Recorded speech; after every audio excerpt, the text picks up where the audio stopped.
I'll ask that question in a while. You can tell me that. It's cow, right? Cattle, right? That's a miniature cow. So her name is Shakti. She was also rescued. Yes. Duck. So Quack, quack, hi, the kar birds you see here, what is this? Okay, which is goose and which is ducks? Goose and duck both are White here. or ducks and these are geese. So all of these are ducks. All of these on this side are geese, right?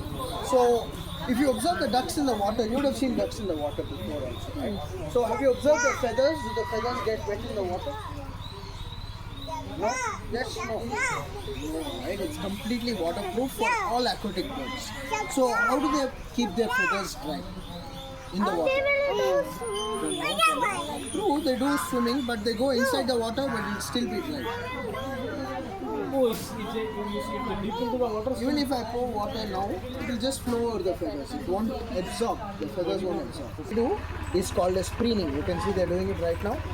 They just take the oil from the back of their tail where they have an oily gland that secretes oil. And they just apply it all over the feathers. It's a very simple process. They do it on a regular basis. And do you see they're floating? How do they float? They do like Oh, over their body's light. You're right, their body is like how? They have hollow bones that makes their body very light. And if you see the shape of their body, it's like a bone, right? That's why they're able to very easily float. Now, do you think they can fly? The birds you see here? Some. These can. So generally they can, but here the birds cannot fly. I'll tell you why. Because many generations of their family have been in captivity, in a cage or in an enclosure. They have forgotten how to fly. Even if we don't use our legs for like 2-3 months, we'll forget how to walk. So very similarly, they have also over a period of time lost their instincts to fly completely. There are a lot of species of geese even now that migrate and fly for very long distances.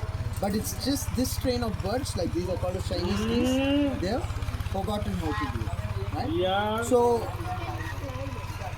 not even little. What was this? Hamsters, I just told you guys, so you shouldn't forget so fast.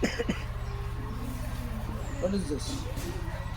What you see here is called as a village of guinea pigs, where they're very large in number, right? You can see they all have their own small groups, like families. So it's called as a village, and a lot of our guinea pigs have been surrendered by people across Bangalore, and we give all of these guinea pigs for adoption. For people who want to keep them at home, we have guinea pigs, we have terrapins, we have rabbits for adoption. So if you guys want to take them home. What's the process of adoption? So you need to make an enclosure, set up